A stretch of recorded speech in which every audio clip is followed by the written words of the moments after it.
අද රස විඳින්නන්නේ චීස් හොට්ටක් රාමෙන් එක බලමු කාලා කොහොමද කියලා. චීස් බේරෙන්න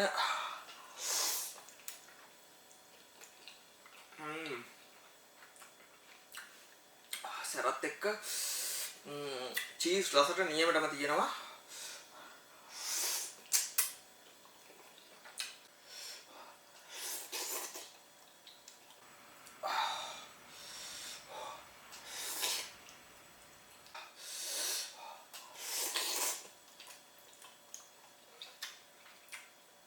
ඔයාලට දැන් මේ චීස් හොට්ටක් රාමෙන් එක ලංකාවෙන් ගන්න පුළුවන්. මම පහලින් දාලා තියෙනවා ඒ අලවිනි යුතෙන්ගේ නම්බර් එක.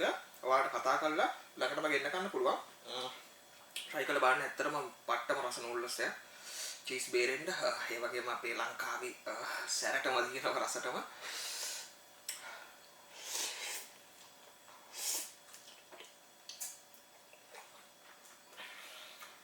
ඇත්තටම මම ගොඩක්ම රෙකමන්ඩ් කරන නූල්ස් එක. ඉතින් දවසක කාලා බලන්න මේක හරි රස නූල්ස් එකක්. එහෙනම් ඉතින් ආයෙ දවසක හම්බෙමු.